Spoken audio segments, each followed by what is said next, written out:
Sorry, you said I'm the new girlfriend of who? Persephone Winters nearly choked on the coffee she'd just sipped, staring at the phone screen her best friend Clementine had shoved under her nose. The New York Tribune headline screamed in bold letters, "Exclusive. Maximilian Blackthorne's mysterious new love interest revealed." And there she was, her photo. Walking out of a Manhattan coffee shop the morning before, red hair disheveled by the wind and a hot chocolate stain on the vintage blouse she'd bought at a thrift store. "I don't even know who this guy is," Persephone exclaimed, nearly knocking over her cup. What? Maximilian Blackthorne, Clementine pronounced each syllable like she was speaking of a Greek god. Only New York's most coveted billionaire. Owner of Blackthorne Industries. Forbes' #1 bachelor. The man who made 3 Victoria's Secret models cry publicly when he dumped them. And why on earth do they think Persephone gestured frantically at the screen, where her photo appeared next to an absurdly handsome man in a tuxedo. "I don't even know this Adonis in a suit." It was Monday morning at Grounded, the small Brooklyn coffee shop where Persephone had worked since graduating with her literature degree.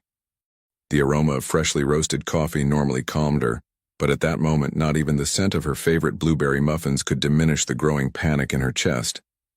"Apparently," Clementine continued reading, "you two were seen in an intimate moment leaving an expensive French restaurant on Fifth Avenue last Friday. Last Friday I was here until 10 at night. You helped me clean the machines yourself." Persephone snatched the phone from her friend's hands. "And I've never even set foot in a French restaurant that wasn't McDonald's." That's when her own phone started ringing. And ringing. And ringing.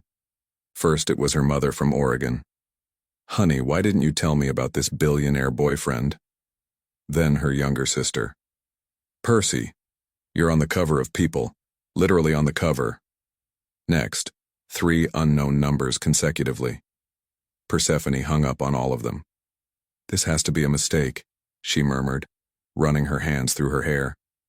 "A terrible mix-up. Some idiot paparazzi must have confused me with someone else." "Percy." Clementine pointed to the coffee shop window. Outside, a small crowd had formed. Photographers, reporters, and at least a dozen people holding cell phones pointed directly at where she sat. "Oh my God." Persephone's stomach dropped. "Oh my God, oh my God." The door chime rang, and Harold, the coffee shop owner, a 60-year-old man who normally only got excited when someone wasted coffee, burst in like a hurricane. "Persephone, there are 3 journalists outside asking about your intimate morning routine, and some guy from TMZ offered me $500 to tell them what kind of coffee you drink." "What kind of coffee Why?" "Apparently it's relevant information to understand the woman who conquered America's most coveted bachelor's heart." Harold made air quotes, looking genuinely confused. Persephone collapsed into a chair, burying her face in her hands.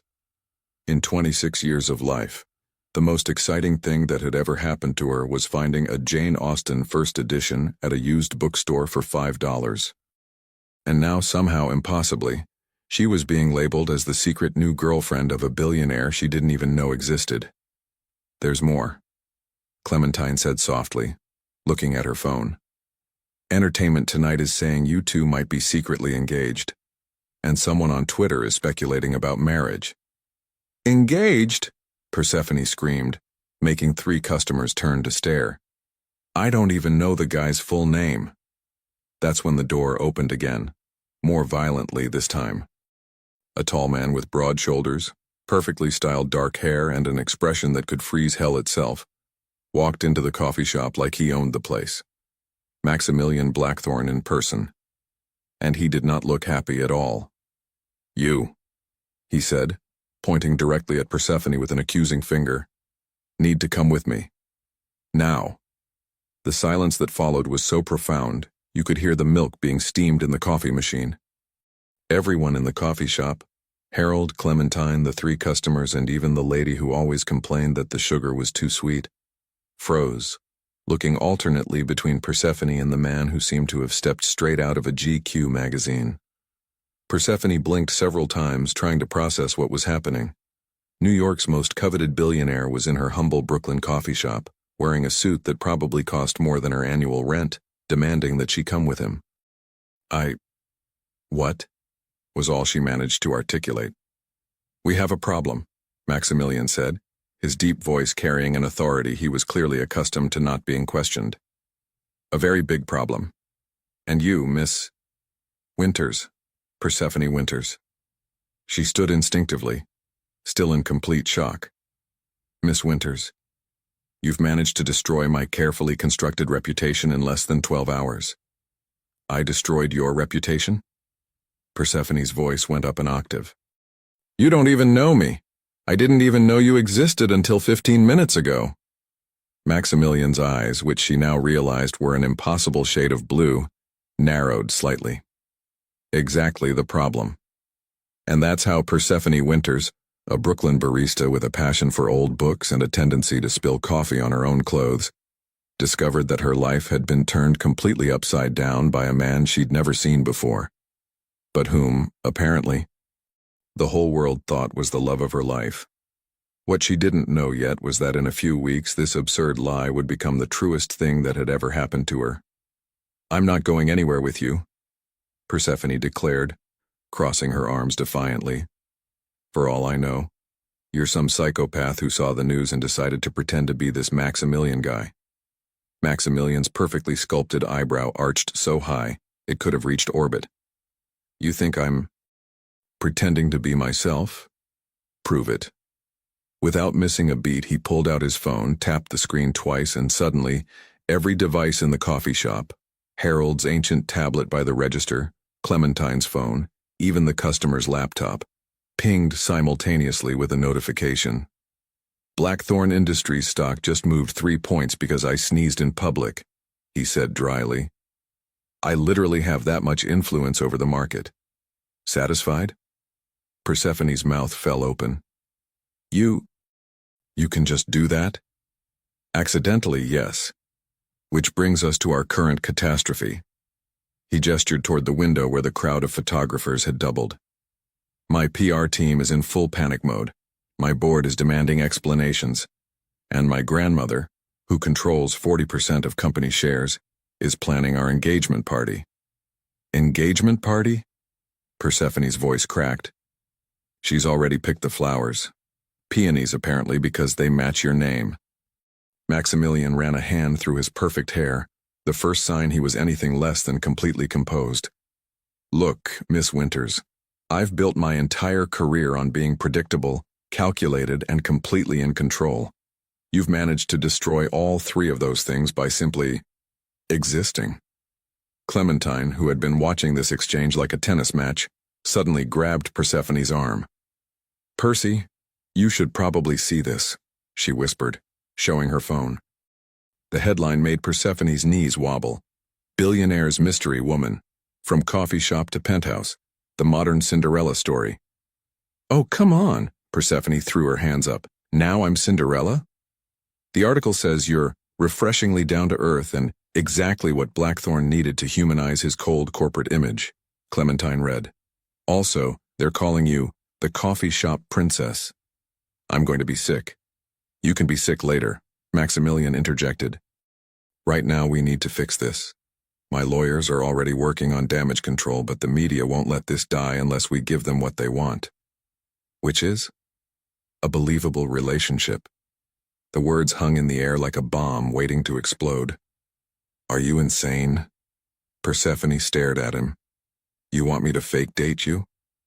I want you to help me salvage both our reputations. This story has already gone viral. Your coffee shop is about to become a tourist attraction. Your privacy is gone, and every tabloid in the country is going to dissect your life. His blue eyes bore into hers. Or, we can control the narrative ourselves. Harold cleared his throat loudly. Percy? There are now reporters interviewing Mrs. Chen from next door about your humble beginnings. Through the window they could see a news crew talking animatedly to their elderly neighbor, who was gesturing wildly and clearly enjoying every second of attention. She's probably telling them about the time I locked myself out in my pajamas, Persephone groaned. See? Maximilian stepped closer and she caught a whiff of expensive cologne mixed with something that was purely him. It's only going to get worse, unless we take control. And how exactly would this fake relationship work? Simple. We date publicly for a few months, attend some events together, let the media get their photos and stories. Then we have an amicable, mutual breakup. Everyone wins. Everyone wins? Persephone laughed, but there was no humor in it. What do I win exactly, besides being labeled as the girl who couldn't keep a billionaire? Maximilian was quiet for a moment, studying her with those impossibly blue eyes. What do you want? I want my normal, boring life back. That's not an option anymore. The media has decided you're interesting, but I can make sure you come out of this better than you went in. Education? I can fund any degree you want. Career? I have connections everywhere. Financial security? Consider it handled. Persephone felt her resolve wavering. Her student loans alone were crushing her, and she'd been dreaming of going back to school for her master's in literature. This is crazy, she whispered.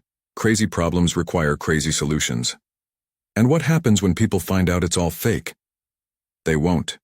I'm very good at making things appear real. Something flickered in his expression. Vulnerability, maybe? I've had plenty of practice. Before Persephone could ask what that meant, her phone buzzed with a text from her mother. Honey, your father's watching the news. They're saying you're getting married. Should I buy a hat? Oh God, she muttered. My parents think this is real. Everyone thinks this is real, Maximilian said gently. The question is, do we let them drive the story or do we drive it ourselves? Persephone looked around the coffee shop, at Harold trying to shoo reporters away from the windows, at Clementine filming the whole thing on her phone, probably for TikTok, at the complete chaos that had become her peaceful morning routine. If I agree to this insanity, she said slowly, I have conditions. Maximilian's lips curved into the first genuine smile she'd seen from him. I wouldn't expect anything less. Name them. First, I keep working here. I'm not becoming some kept woman. Agreed? Second, no touching unless absolutely necessary for photos. Reasonable. Third, I get to approve any public statements about our relationship. Done. And fourth, she took a deep breath. When this is over, when we fake break up, you write me a recommendation letter for graduate school. Deal. He extended his hand. Partners in crime, Miss Winters? Persephone stared at his outstretched hand, knowing that shaking it would change everything. Outside, a reporter was now interviewing Harold about her coffee preferences and personality traits. Her phone was buzzing non-stop with calls from numbers she didn't recognize. Her normal life was already gone. Partners in crime, Mr. Blackthorne, she said, grasping his hand. His smile was devastating. Please call me Max. We are dating, after all. And despite everything, the chaos, the lies, the complete insanity of the situation, Persephone felt her heart skip a beat. This was either the best decision she'd ever made, or the one that would ruin her life completely. Probably both. This is a mistake, Persephone muttered for the 15th time, staring at her reflection in the back window of Max's Bentley. A huge, colossal, life-ruining mistake. You look beautiful, Max said from beside her, not looking up from his phone where he was rapid-fire texting what appeared to be damage control messages. Stop fidgeting. Easy for you to say. You probably go to fancy restaurants every night. I had to YouTube how to use fancy silverware this morning. That got his attention. Max looked up, those blue eyes twinkling with something dangerously close to amusement. Please tell me you didn't actually watch a tutorial. 3 tutorials, actually, and I took notes. She held up a small piece of paper covered in her handwriting. Start from outside, work your way in, never cut your salad, don't put your elbows on the table even if the table is literally the size of a football field. Max burst out laughing, a real genuine laugh that transformed his entire face. You made cheat notes for dinner? This isn't funny. Do you know what happened the last time I went somewhere fancier than Olive Garden? I ordered the lobster thermidor thinking it was a soup. A soup, Max. What happened? They brought me an entire lobster, with eyes. I named him Gerald and couldn't eat him. Max was now laughing so hard he had to wipe his eyes. You named your dinner? He looked lonely. Persephone crossed her arms, trying to ignore how his laugh made her stomach flip. This is exactly why this won't work. I'm going to embarrass you in front of all those important people. Persephone. Max's voice went soft, and he reached over to touch her hand. Even through her nervous panic, she noticed he had really nice hands. You're not going to embarrass me, and even if you did, I wouldn't care. You say that now, but wait until I accidentally use the dessert fork for my salad and cause an international incident. The car pulled up to Le Bernardin, and Persephone's stomach dropped to her shoes. Through the windows she could see photographers lining the sidewalk like paparazzi vultures. Showtime, Max murmured, then looked at her seriously. Remember, we've been secretly dating for 2 months. We met when I accidentally grabbed your coffee order at that shop in Soho. Got it. Secret dating, coffee mix-up, 2 months. She took a shaky breath. What's my favorite thing about you? Excuse me? If someone asks what I love about you, what do I say? We should have talked about this. Max was quiet for a moment, studying her face. Say I make you laugh when you don't expect it. Something in his tone made her heart skip. What do you say about me? That you're completely unpredictable, and I never know what you're going to do next. His eyes met hers. That you make every day interesting. The sincerity in his voice caught her off guard. Before she could analyze what that meant, the driver was opening her door. Ready, darling? Max offered his arm, slipping seamlessly into boyfriend mode. The photographers went crazy the moment they stepped out. Flashes exploded around them like fireworks, and reporters shouted questions over each other. Persephone, how long have you two been together? Max, is it serious? Are you moving in together? When's the wedding? Max's arm tightened around her waist, steadying her as they walked through the chaos. Just smile and don't answer anything, he murmured in her ear. Inside the restaurant, Persephone felt like she'd stepped into another world. Crystal chandeliers, white tablecloths that probably cost more than her monthly rent, and servers who moved like ballet dancers. Mr.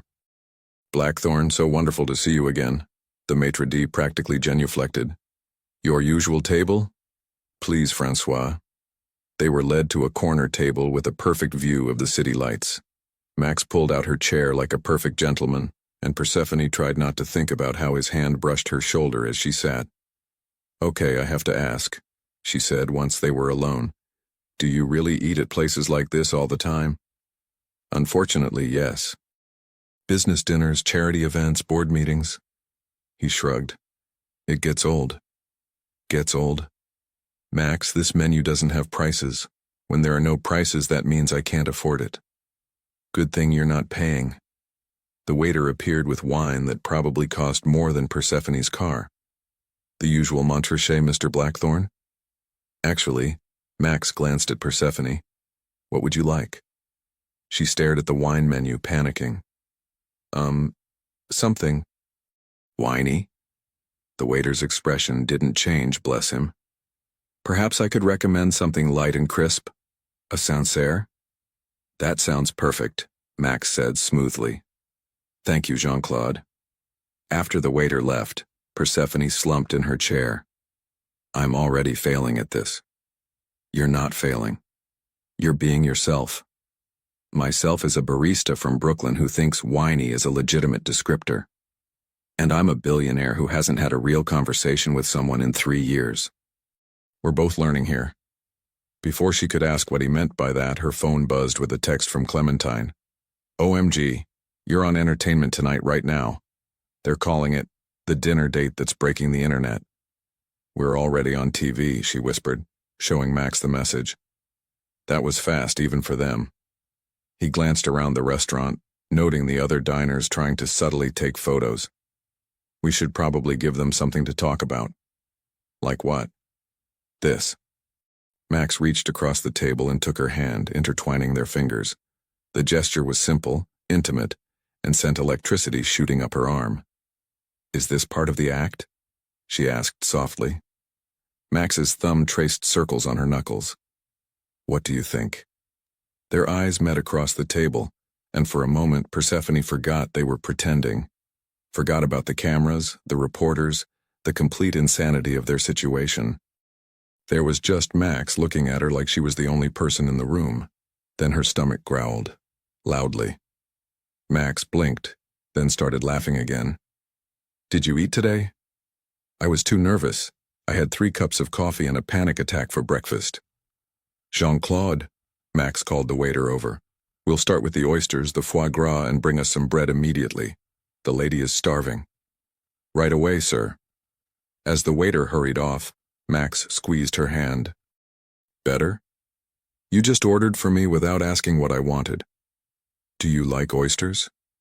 I've never had oysters. Foie gras? I don't even know what that is. Perfect. Tonight, you're trying everything. His smile was wicked. Consider it part of your billionaire girlfriend education. Is that a real thing? It is now. Despite her nerves, despite the cameras, despite everything, Persephone found herself smiling back. You know what? Bring on the fancy food. But if I embarrass myself, you're buying me ice cream after. Deal. But I have a feeling you're going to surprise yourself tonight. Looking into his eyes, Persephone was starting to think he might be right, and that scared her almost as much as it thrilled her. Your grandmother wants to meet me, Persephone announced, bursting into Max's office the next morning with all the grace of a caffeinated tornado. And according to the internet, she's terrifying. Max looked up from his laptop, where he'd been pretending to read quarterly reports while actually watching news clips of their dinner date. Good morning to you too, darling. And yes, Grandmother Blackthorn is formidable. Formidable? Persephone collapsed into the leather chair across from his desk, still wearing her coffee shop apron. Max, I spent an hour on Google last night. They call her the Iron Lady of Wall Street. She made a grown man cry in a board meeting last month. To be fair, he was embezzling funds. That doesn't make me feel better. She waved her phone frantically. Look at this article. 10 women who weren't good enough for Victoria Blackthorn's grandson. It's like a graveyard of broken dreams. Max set down his coffee, which he'd noticed he'd started ordering from her shop every morning, and walked around the desk. Persephone, breathe. I can't breathe. She's having tea delivered to your penthouse tomorrow at 3. Tea, Max. I don't even know how to hold a teacup without looking like a caveman. First of all, you hold it by the handle, not like a beer mug. His lips twitched. Though knowing my grandmother, she'd probably appreciate the honesty. This isn't funny. But despite her panic, Persephone was fighting a smile. What if she sees right through us? What if she knows we're fake dating? Max sat on the edge of his desk, close enough that she had to tilt her head back to look at him. Then we make sure she doesn't. How? By being ourselves. Grandmother might be terrifying, but she's not stupid. She'll spot fake affection from a mile away. He paused, studying her face. The real kind, though. That's harder to fake. Something in his tone made her heart skip. The real kind? Before Max could answer, his office door burst open without a knock. A woman who could only be Victoria Blackthorn swept in like a force of nature in Chanel and pearls. Maximilian, darling, I hope you don't mind me dropping by early. Her steel-gray eyes landed on Persephone, who was frozen in terror. And you must be the famous coffee shop girl. Grandmother? Max stood smoothly, though Persephone caught the slight tension in his shoulders. I wasn't expecting you until tomorrow. I was in the neighborhood. Victoria's smile was sharp enough to cut glass. Besides, I wanted to meet this young woman who's managed to capture my grandson's attention without the usual prerequisites. Prerequisites? Persephone found her voice, though it came out slightly squeaky. Trust fund, pedigree, social connections. Victoria waved a dismissive hand. The usual breeding requirements of the Manhattan elite. Grandmother, Max warned. Oh, relax, darling, I'm not insulting her. If anything, I'm impressed. Victoria turned back to Persephone. Tell me, dear, what exactly do you see in my grandson? Persephone's mind went completely blank. This wasn't how it was supposed to happen. They were supposed to have more time to prepare, to practice their story. Now Victoria Blackthorne was staring at her expectantly, and all she could think about was how Max had laughed at her lobster story, how he'd held her hand at dinner, how he'd made sure she wasn't hungry. "He's kind," she said finally, the words tumbling out. "Everyone thinks he's this cold, calculating businessman, but he's not. He noticed I was nervous at dinner and ordered food before I could even embarrass myself. He laughs at my terrible jokes, and he—" She glanced at Max, whose expression was unreadable. "He makes me feel like I'm interesting, even when I'm being completely ridiculous." The silence stretched between them. Victoria's eyebrows had risen incrementally with each word, and Max was staring at Persephone like he'd never seen her before. "Interesting," Victoria murmured. "And what about you, Maximilian? What do you see in Miss—" "Winters," Persephone supplied weakly. "Miss Winters."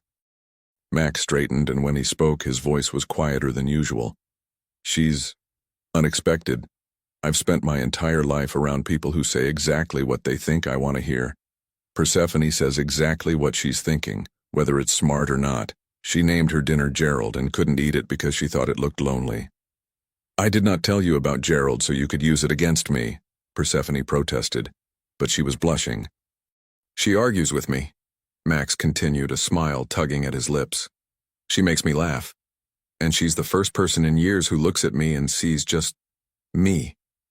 Not my bank account, not my connections, just me." Victoria was quiet for a long moment, her sharp eyes moving between them. "How long did you say you've been seeing each other?"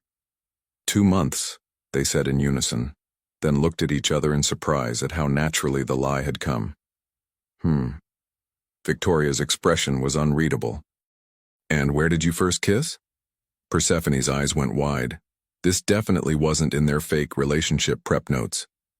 "Central Park," Max said smoothly. "By the Bethesda fountain. It was raining." "It was not raining." Persephone turned to stare at him.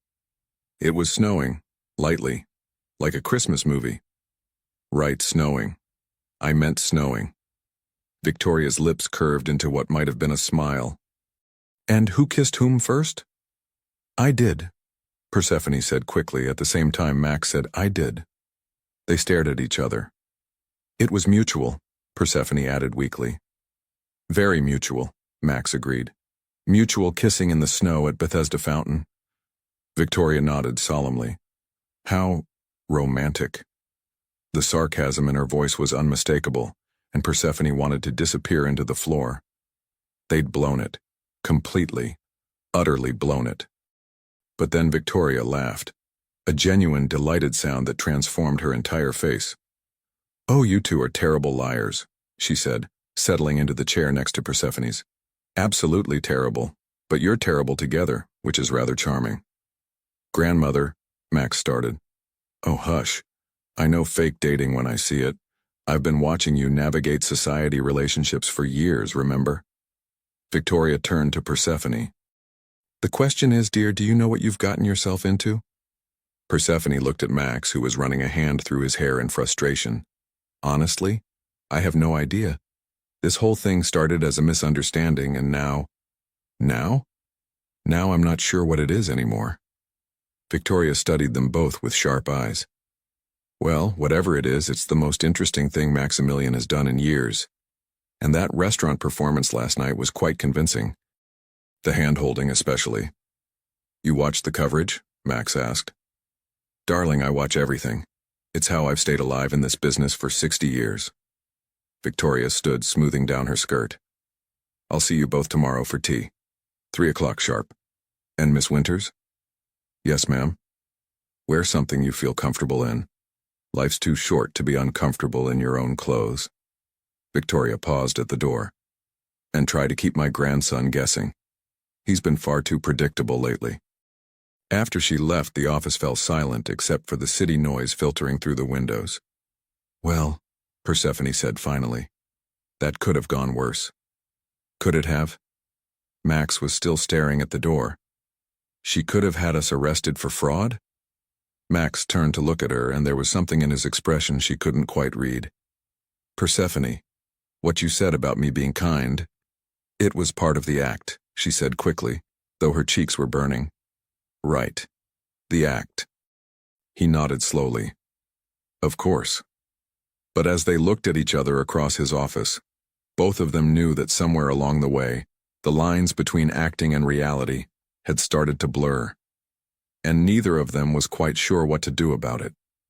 I look ridiculous, Persephone muttered, tugging at the emerald green dress Max had somehow magically produced for the charity gala. This dress costs more than my rent. You look stunning, Max said from behind her, and something in his voice made her turn around. He was adjusting his bow tie in the mirror, looking like he'd stepped off the cover of GQ, but his eyes were fixed on her with an intensity that made her stomach flip. The dress isn't me, though, she said, suddenly self-conscious. I feel like I'm playing dress-up. Max stepped closer, close enough that she could smell his cologne. Maybe that's not a bad thing. Maybe tonight you get to be whoever you want to be. And who do you want me to be? The question slipped out before she could stop it, and Max's eyes darkened. For a moment, she thought he might actually answer. Instead, he reached past her for his cufflinks. Just be yourself. That's all I ever want. They'd been fake dating for 2 weeks now, and somewhere between the coffee shop chaos and Victoria's terrifying approval, something had shifted. The casual touches lasted longer. The smiles became more genuine. And moments like this, moments where the air between them crackled with possibility, were happening more and more often. Ready for another performance? Persephone asked, trying to lighten the mood. About that. Max turned to face her fully. Tonight might be different. Different how? Garrett Montgomery will be there. Persephone blinked. Even she knew that name. The Garrett Montgomery? Your biggest business rival? Former best friend, actually. And the one person who knows me well enough to spot a fake relationship from across a crowded room. Oh. The weight of that settled on her shoulders. So we need to be more convincing. Much more convincing. Meaning? Max stepped closer again, and this time he didn't back away. Meaning tonight we can't just hold hands and share appetizers. We need to look like two people who are completely gone for each other. Gone for each other, she repeated, her voice slightly breathless. Completely, utterly head over heels gone. Right, acting. We can do acting. But when Max's hand came up to cup her cheek, thumb brushing along her jawline, it didn't feel like acting at all. Can we? He asked softly. Before she could answer, the car service called from downstairs, breaking the spell. The Metropolitan Museum's gala was everything Persephone had expected and more. Crystal chandeliers, champagne that sparkled like liquid diamonds, and enough diamonds on the guests to fund a small country. Remember, Max murmured as they walked up the red carpet, we're madly in love. Got it. Madly in love. How hard can it be? The answer, it turned out, was incredibly hard. Every time Max's hand found the small of her back, every time he leaned down to whisper something in her ear, every time he looked at her like she was the only person in the room, Persephone had to remind herself it wasn't real.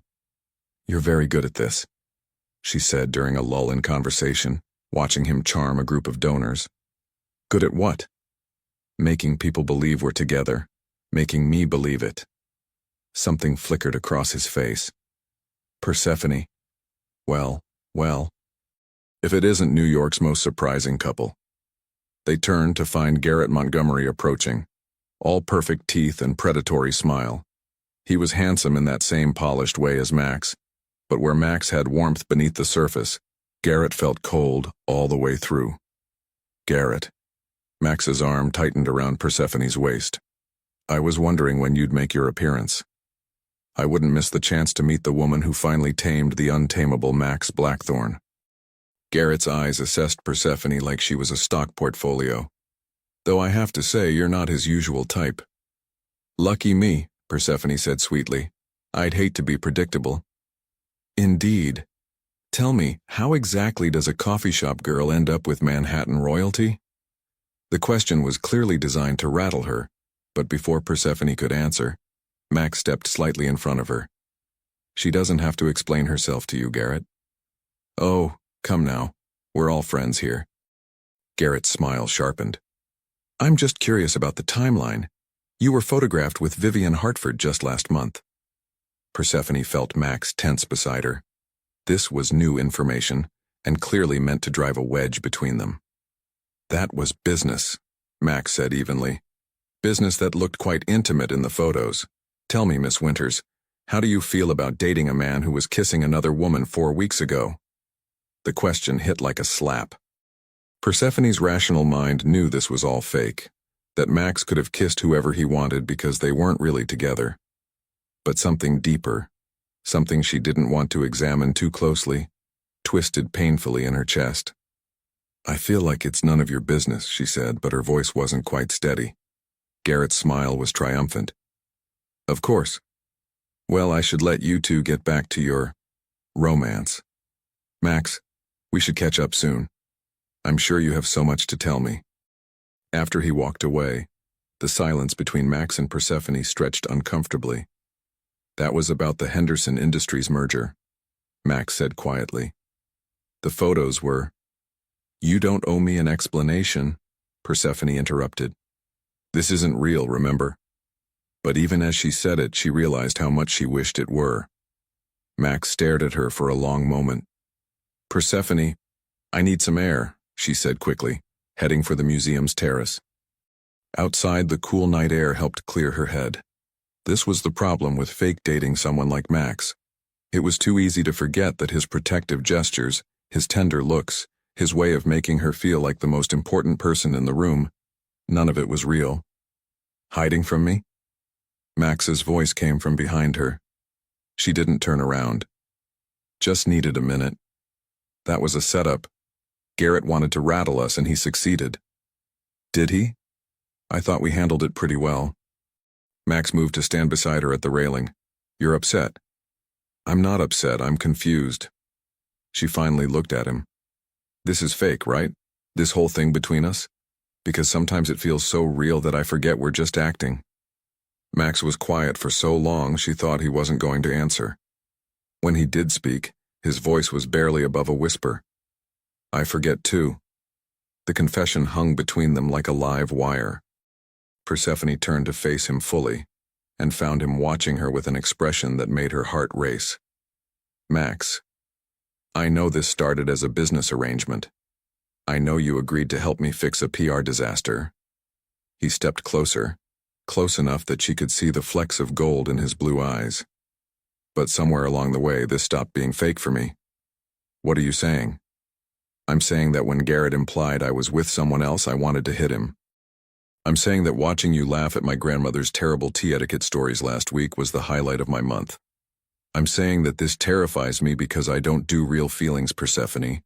I don't do messy or complicated or... Max. She reached up to touch his face, stopping his rambling. It stopped being fake for me, too. The relief in his eyes was devastating. Really. Really. Which is probably the worst possible thing that could happen. Probably, he agreed, his hand covering hers against his cheek. We're going to ruin everything. Absolutely everything. Worth it? Persephone looked into his eyes, saw her own feelings reflected back at her, and made a decision that would change everything. Kiss me, she whispered. For real this time. Not for the cameras, not for Garrett, not for anyone but us. Max's smile was answer enough. He cupped her face in his hands, thumbs tracing her cheekbones, and leaned down slowly, giving her every chance to change her mind. She didn't want to. Their lips met softly at first, tentative and questioning. Then Persephone's hands fisted in his shirt, pulling him closer, and the kiss deepened into something desperate and real and perfect. When they finally broke apart, both breathing hard, Max rested his forehead against hers. We're in so much trouble, he murmured. The worst kind of trouble, she agreed. Worth it? This time she was the one who kissed him. You're humming, Clementine observed, watching Persephone practically float around the coffee shop 3 days after the gala. You never hum. It's disturbing. I hum, Persephone protested, but she couldn't stop smiling as she wiped down tables. I'm a perfectly normal person who hums. Percy, you've been grinning like an idiot since Monday. Did something happen with Mr. Tall, dark, and billionaire? Persephone's cheeks flushed pink. Something had definitely happened. Several somethings, actually. Like Max showing up at the coffee shop every morning just to see her. Like the way he'd started texting her random thoughts throughout the day. Like how he'd kissed her goodnight outside her apartment building last night. Soft and sweet and completely real. We're figuring things out, she said, which was the understatement of the century. Figuring things out? Girl, you're glowing. You're literally glowing like a... The coffee shop door chimed, and Persephone looked up expecting to see Max's familiar smile. Instead, a woman in an immaculate white suit and predatory red lipstick strode in, looking around the humble space like she'd wandered into a zoo exhibit. Miss Winters, I presume? The woman's voice was crisp, professional, and somehow deeply threatening. Yes? Persephone set down her cleaning cloth, suddenly wary. Vivian Hartford. The woman extended a perfectly manicured hand. I believe you know Max? The name hit Persephone like a bucket of ice water. Vivian Hartford. The woman Garrett had mentioned at the gala.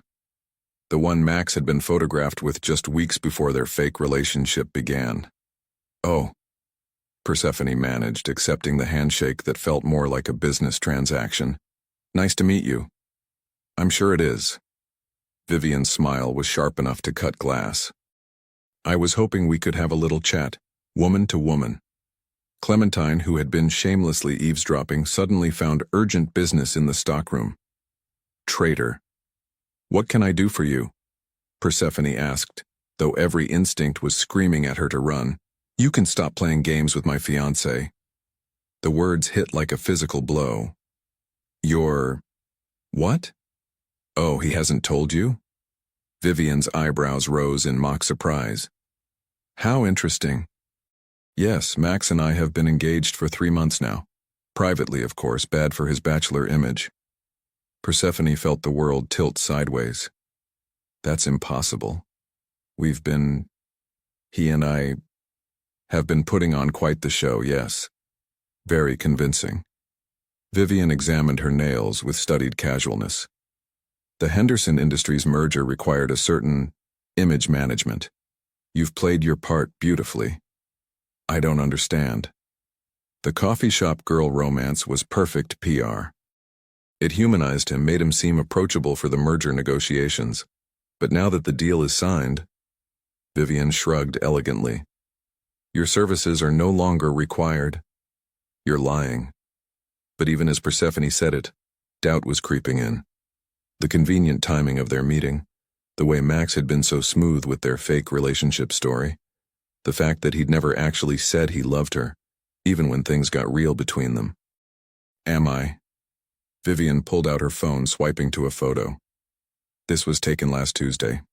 The same day he was buying you that pretty green dress, actually.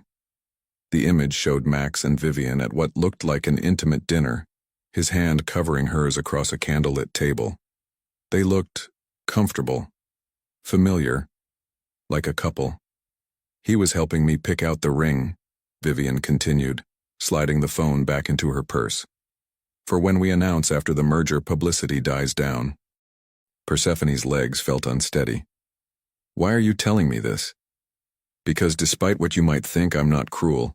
You seem like a nice girl, too nice to be strung along like this. Vivian's expression softened slightly, which somehow made it worse. Max is very good at making people feel special. It's what makes him such an effective businessman. He wouldn't. But the words died in Persephone's throat. Because wasn't this exactly what she'd been afraid of? That the billionaire and the barista was too much of a fairy tale to be real? Ask him, Vivian suggested, heading for the door. But ask yourself this first. Has he ever actually said he loves you? Or has he just been very good at making you feel like he might? After Vivian left, Persephone sank into the nearest chair, her mind reeling. 3 days ago, she'd been floating on cloud 9, thinking she'd found something real with Max. Now, Her phone buzzed with a text from him. "Dinner tonight? I have something important to tell you." Something important, like the fact that he was engaged to someone else. "Percy?" Clementine emerged from the stockroom looking worried. "Who was that ice queen, and why do you look like you've seen a ghost?"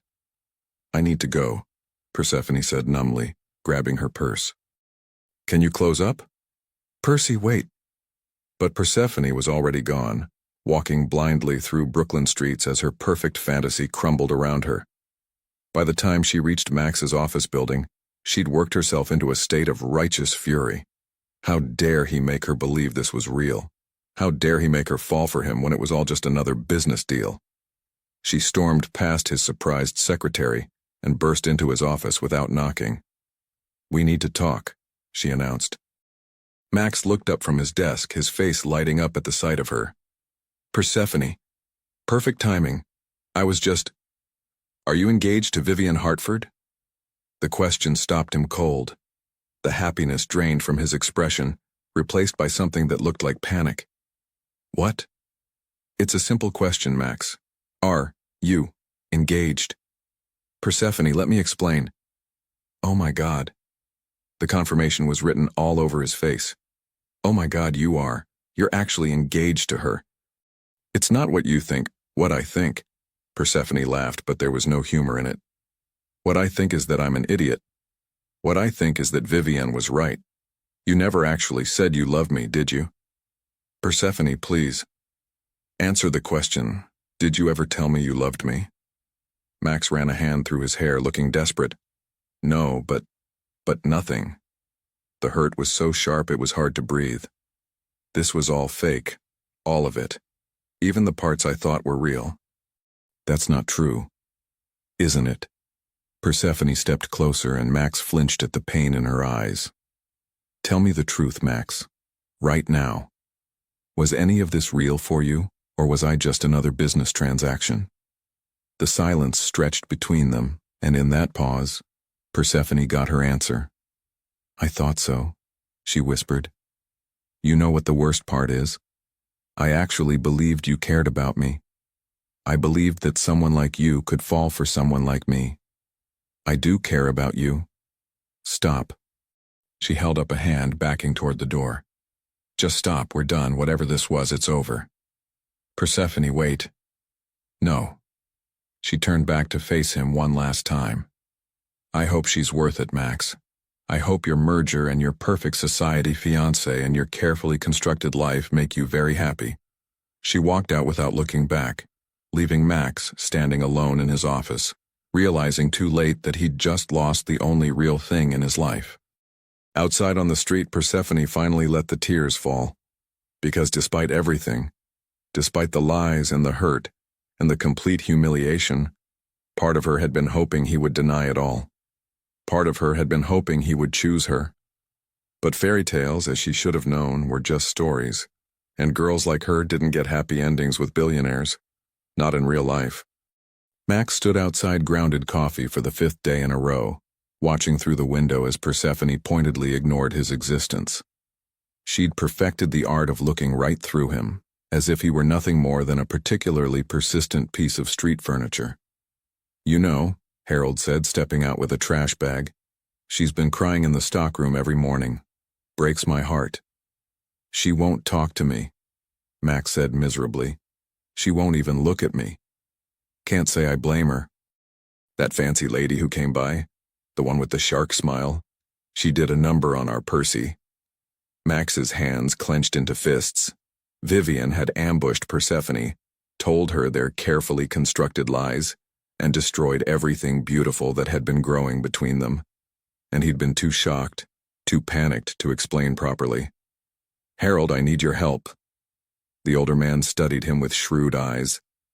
"You planning to hurt her again?" "Never. I'm planning to fix this. Even if it ruins me." "Good answer. What do you need?" 2 hours later, Victoria Blackthorne swept into Max's office like an avenging angel in Armani. "Maximilian, you absolute fool," she announced without preamble. "What have you done?" "Hello, grandmother. Lovely to see you too." "Don't you dare take that tone with me. She pointed a perfectly manicured finger at him. I just had the most illuminating lunch with Vivian Hartford. Max's blood ran cold. Grandmother, she was quite proud of herself, actually, gloating about how she'd handled your little coffee shop problem. Victoria's voice could have frozen molten steel. Imagine my surprise when she informed me that you two are engaged. It's not real, Max said quickly. It was an arrangement for the merger. Her father insisted on family connections for the deal. An arrangement. Victoria's eyebrows rose. Like your relationship with Miss Winters? No, nothing like that. Max stood, beginning to pace. Grandmother, what Persephone and I have had, it became real. More real than anything I've ever felt. Then why is she crying herself to sleep while you're standing here looking like a kicked puppy? Because I'm an idiot who panicked when she asked about the engagement. Because I never told her I loved her. Because I let Vivian destroy the best thing that ever happened to me. Victoria was quiet for a long moment. Do you love her? More than I knew was possible. Then fix it. She won't see me. Won't take my calls. I've sent flowers, letters, messages through Harold. Maximilian? Victoria's voice softened. Sometimes the most important things require the biggest risks. Are you willing to risk everything for her? Max thought about Persephone's laugh, her stubborn arguments, the way she made him feel like a better version of himself. Yes. Good.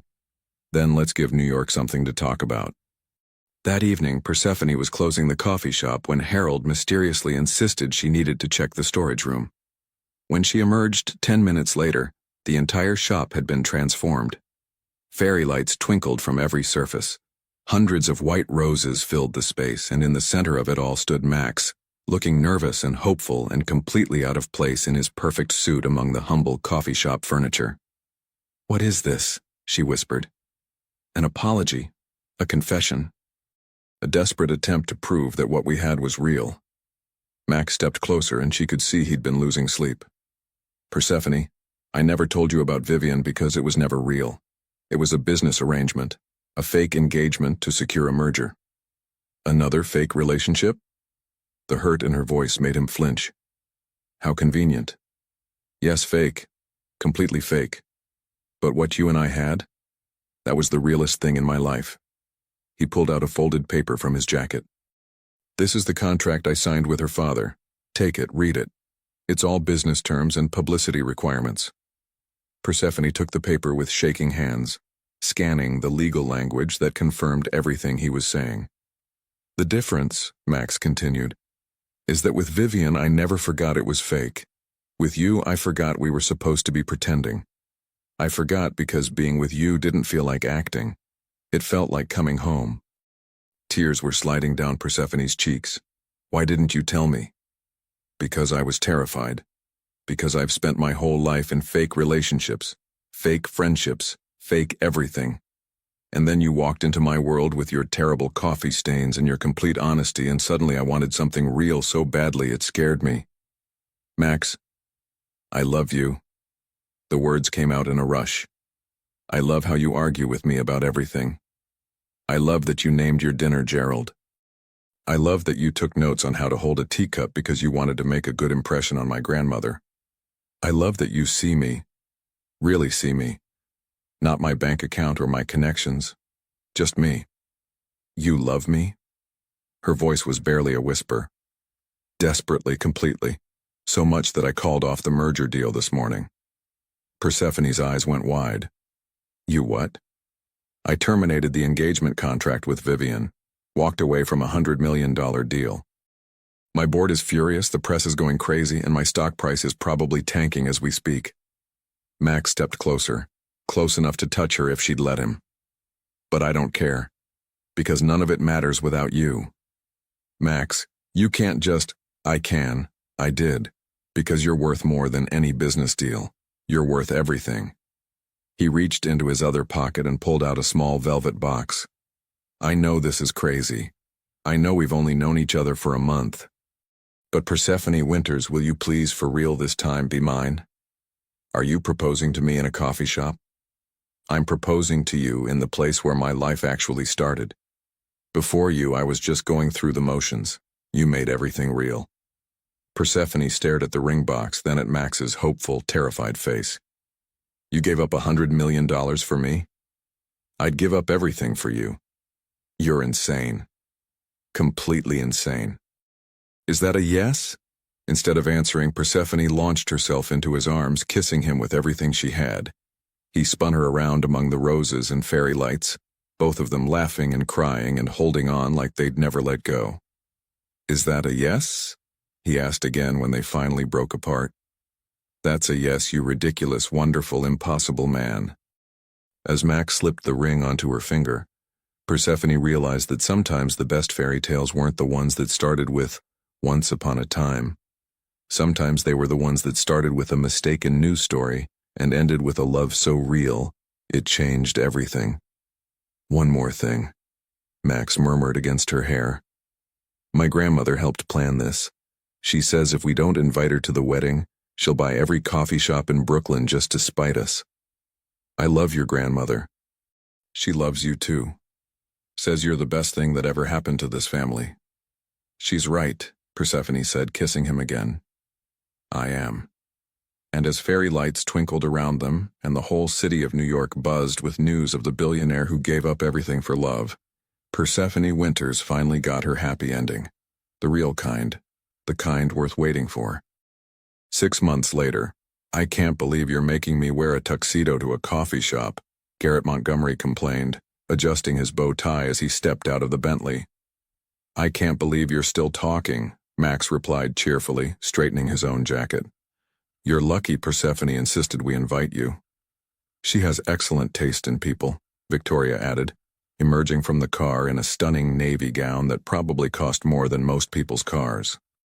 Unlike certain grandsons who took 6 months to propose properly. I proposed properly. In a coffee shop, darling. While romantic, it was hardly traditional. Traditional is overrated, Max said, his eyes finding Persephone through the window of Grounded. She was inside, supposedly getting ready, but he could see her pacing nervously in her wedding dress. Besides, traditional wouldn't be us. And it really wouldn't be. In the past 6 months, they'd turned the business world upside down. Max had restructured Blackthorn Industries to focus on sustainable investments, with Persephone as his unofficial advisor on what normal people actually care about.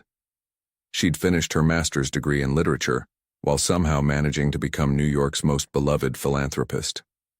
Together, they'd opened 3 more coffee shops in underserved neighborhoods, created a scholarship program for first-generation college students, and scandalized high society by serving coffee and pastries at charity galas instead of champagne and caviar. Mr. Blackthorn? Harold appeared at his elbow, looking dapper in his rented tux. She's ready for you. Max's heart skipped as he walked into the transformed coffee shop. What had once been their humble little cafe had become a winter wonderland of white roses, fairy lights, and enough flowers to stock a small florist. But the coffee machines were still humming, the familiar scent of roasted beans mixing with roses, because Persephone had insisted their wedding needed to smell like home. And there she was. Persephone stood at the end of the makeshift aisle, wearing a dress that was somehow both elegant and perfectly her. Simple, classic, with just a hint of the vintage style she loved. Her red hair was twisted up with small white flowers, and she was holding a bouquet of peonies, Victoria's suggestion, mixed with coffee beans, her own touch. She was radiant. She was perfect. She was his. You clean up nice, coffee girl, he said when he reached her, taking her hands. You don't look terrible yourself, billionaire boy. Her eyes were bright with happy tears. Ready to make this legal? I've been ready since the day you threw a coffee-stained apron at my head and told me I was ruining your life. I never threw an apron at you. You wanted to. I could see it in your eyes. They're efficient, Persephone's favorite English professor from college, cleared his throat with amusement. If we could begin? Actually, Max said, turning to face their small gathering of family and friends, before we start, I have something to say. Max, what are you doing? Persephone whispered. Something I should have done 6 months ago. He faced their guests, Victoria beaming with pride, Clementine recording everything on her phone, Harold wiping away tears, Persephone's parents glowing with happiness, and yes, even Garrett looking genuinely moved. 6 months ago, I stood in this coffee shop and asked this incredible woman to marry me, but I never properly thanked all of you for helping me realize what an idiot I was being. Max, let me finish. He squeezed her hands. Harold, thank you for letting me grovel in your establishment for 5 straight days. Clementine, thank you for not letting Persephone wallow for too long. Grandmother, thank you for teaching me that love is worth any risk. And Mom and Dad Winters, thank you for raising a daughter who's brave enough to argue with billionaires and stubborn enough to make them better people. Don't forget Garrett, Persephone said mischievously. If he hadn't been such a jerk at the gala, we might never have admitted our feelings. Thank you, Garrett, for being such a magnificent ass that it forced me to realize I was in love. You're welcome, Garrett said, looking confused but pleased. Now, Max turned back to Persephone. Can I marry you already? Because I've been waiting 6 months to call you Mrs. Blackthorne, and I'm getting impatient. Actually, Persephone said with a grin that made his heart race, I'm keeping Winters, but you can call me Mrs. Winters Blackthorne if it makes you feel better. I love you so much it hurts, Max said, lifting her hands to his lips. Good thing you're about to get a lifetime to show me. The ceremony was perfect in all the imperfect ways that mattered. Max's voice cracked when he promised to love her even when she corrected his coffee order. Persephone laughed through her tears when she vowed to argue with him about everything for the rest of their lives. Victoria sobbed openly when they exchanged rings. Harold provided a running commentary that had everyone giggling. And when Professor Mitchell finally pronounced them husband and wife, Max kissed Persephone like his life depended on it, because in all the ways that mattered, it did. Ladies and gentlemen, the professor announced over their applause, I present to you Mr. and Mrs. Mr. Blackthorne and Mrs. Winters Blackthorne. That's way too long, Clementine called out. Can we just call you Max and Percy? Works for me, Persephone laughed, still wrapped in Max's arms. Later, as their guests mingled and enjoyed coffee and the world's fanciest wedding cake, which Persephone had insisted be served alongside Harold's famous blueberry muffins, Max pulled his new wife aside. Any regrets? He asked, spinning her slowly to the jazz music Harold had put on. Just one. Max's heart stuttered. What? I should have thrown that apron at your head when I had the chance. You still can. I'll buy you another apron. Is that your idea of a romantic wedding gift? Actually, Max reached into his jacket pocket. This is. He handed her an official-looking document, and Persephone's eyes widened as she read. You're giving me half of Blackthorne Industries? I'm giving you half of everything, because that's what partners do, they share everything. Max cupped her face tenderly. Besides, you've been making half the decisions anyway. This just makes it legal. Max Blackthorne, you are absolutely insane, ridiculous, completely over the top. Perfect, she finished, standing on her tiptoes to kiss him. You're absolutely perfect. As they swayed together in their coffee shop wedding venue, surrounded by the people they loved and the smell of roses and coffee beans, Persephone marveled at how much her life had changed. A year ago, she'd been a broke barista with student loans and big dreams. Now she was married to a man who loved her enough to give up everything for her, running a business empire and living a fairy tale that was somehow better than any story she'd ever read. What are you thinking about? Max murmured against her hair. Just this. All of it. How we started with fake news and ended up with something so real it takes my breath away. The best stories usually start with a little chaos. Is that what this was? A story? The best story. The kind with a happy ending. I love you, Max Blackthorne. I love you too, Persephone Winters Blackthorne. Forever and always. And as their friends and family laughed and danced around them, as camera flashes captured their joy, as New York City hummed with life outside their little coffee shop, Persephone knew with absolute certainty that sometimes the most incredible love stories really do begin with a simple misunderstanding. Because the best lies she'd learned were the ones that became truth. And the best truths were the ones worth fighting for. The end 2 years later. Absolutely not, Max said firmly, watching Persephone attempt to hang Christmas lights while 8 months pregnant. Get down from there right now. I'm hanging lights, not climbing Everest, she called back, but she was smiling as she carefully climbed down from the stepladder. They were decorating the newest grounded location, a cozy spot in the village that had become a community hub for local artists and writers. It was Persephone's favorite of their 5 shops, probably because it most reminded her of the original Brooklyn location where they'd fallen in love. The baby is making you crazy, she said, settling into the armchair Max had insisted they keep in every location for pregnant wives who refused to take it easy. The baby is making me protective. There's a difference. Persephone rubbed her belly absently. Well, your son seems to think the Christmas lights are exciting. He's been kicking like crazy. How do you know it's a boy? Mother's intuition. Also, he has your stubborn streak already. Max knelt beside her chair, placing his hands on her belly. Maybe he's just excited about Christmas. Or maybe he's excited about meeting his daddy. As if on cue, the baby kicked against Max's palm, and his face lit up with wonder. 2 years of marriage, and Persephone still loved watching him discover new ways to be amazed by their life together. I have something for you, Max said, reaching into his jacket. Max, we agreed no Christmas presents until Christmas Day. It's not a Christmas present, it's a Tuesday present. That's not a real thing. It is now. He handed her an envelope. Open it. Inside was a letter from Columbia University, and Persephone's breath caught as she read.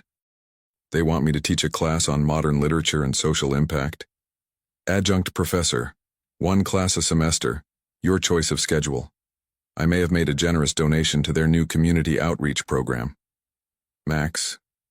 Persephone's eyes filled with tears. You know I can't start until after the baby, which is why it's for next fall semester. Perfect timing. I can't believe you did this. I can't believe it took me this long to do it. You're brilliant, Persephone. You should be sharing that brilliance with the world. She pulled him up for a kiss, which was interrupted by the baby delivering what felt like a particularly enthusiastic kick. I think he approves, Max laughed. He definitely approves of his daddy being the most wonderful man in the world. Speaking of which, Max helped her to her feet. We should head home. Victoria is coming for dinner, and she'll be furious if we're late. Is she bringing her new boyfriend? Gentleman friend, Max corrected. And yes, apparently Harold has quite the charm with intimidating billionaire grandmothers. I love that Harold is dating your grandmother. It's like the most perfect plot twist ever. Our whole life is a plot twist. As they walked home through the December evening, Max's arm around her shoulders and her hand in his, Persephone reflected on how perfectly imperfect their story had turned out. They'd built a business together, a family together, a life that was somehow both exactly what she'd dreamed of and nothing like what she'd expected. Max? When we tell our son about how we met, should we mention the part where I thought you were a stalker? Definitely. It's the best part of the story. I thought the best part was when you gave up $100 million for me. No. Max stopped walking and turned to face her, his eyes serious and full of love. The best part was when I stopped pretending and started living. The best part was you. And as snow began to fall over New York City, dusting their shoulders and making everything magical, Persephone Winters Blackthorne knew that the very best stories really were the ones that started with a little chaos and ended with a love that changed everything. The end.